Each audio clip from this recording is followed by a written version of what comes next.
சிங்கப்பூர்ல இருந்து சென்னைக்கு ஸ்கூட் ஏர்வேஸ் மூலியமா வந்தாங்க. அப்ப என்ன பண்ணனா இந்த ஹெட்போனை அப்படியே நான் சீட்லயே மறந்து வச்சுட்டு பாதி வழியில வந்து பாத்தீங்கன்னா வேலூர் போயிட்டு இருக்கேன். அப்பதான் ஞாபகம் வருது நம்ம ஹெட்போனை மறந்துட்டோம் அப்படின்னு சொல்லிட்டு. யாரா இருந்தாலும் அந்த ஒரு பொசிஷன்ல என்ன பண்ணுவீங்க? ஏர்போர்ட்டுக்கு உடனே கால் பண்ணி நம்மளுடைய ஏர்லைனர் கிட்ட பேசணும் அப்படின்னு சொல்லிட்டு நீங்க கேப்பீங்க இல்லையா? அதேதான் வந்து நானும் பண்ணேன். அப்பதான் தெரிஞ்சது சென்னை ஏர்போர்ட்டுக்குன்னு சொல்லிட்டு ஒரு அபிஷியல் போன் நம்பர் கொடுத்திருக்காங்க. அந்த நம்பர் வேலை செய்யாது அப்படின்னு சொல்லிட்டு. அது நைட்ல தான் வேலை செய்யல அப்படின்னு பார்த்தா அது பகல்லையுமே வேலை செய்யல. சோ அந்த நம்பர்ன்றது ஒரு தண்டம் வேஸ்ட் அப்படின்னு வந்து சொல்லலாம்.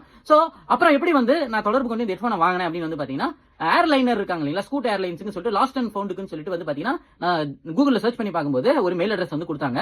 அந்த மெயில் அட்ரஸ்ல வந்து அவங்க கான்டாக்ட் பண்ணி இந்த மாதிரி இந்த சீட்ல உட்காந்து வந்தேன், இங்க இருந்து இங்க வந்தேன், எனக்கு வந்து ஹெட்போன் வந்து இந்த சீட்ல விட்டேன் அப்படின்னு நான் வந்து சொன்ன உடனேவே வித்தின் ஒரு 10 நிமிஷத்துக்குள்ள வந்து பாத்தீங்கன்னா அவங்க வந்து உடனே ரெஸ்பான்ஸ் பண்ணாங்க. போட்டோவே அனுப்புனாங்க, இந்த ஹெட்போனுடைய போட்டோ. அதுக்கப்புறம் வந்து பாத்தீங்கன்னா நான் டைரக்டா போய் கலெக்ட் பண்ண வேண்டிய சிச்சுவேஷன் இருந்தது. சோ நீங்க வந்து என்ன பொருளை தவற விட்டீங்க அப்படின்னா ஏர்போர்ட்டுக்கு ஃபோன் பண்ணீங்கன்னா போன் நம்பர் வேலை செய்யாது அப்படின்னு தெரிஞ்சுக்கோங்க. டைரக்டா ஏர்லைனருக்கு நீங்க இந்த மாதிரி மெயில் அனுப்புனீங்க அப்படின்னா அவங்க உங்களுக்கு ரெஸ்பான்ஸ் பண்றதுக்கான வாய்ப்புகள்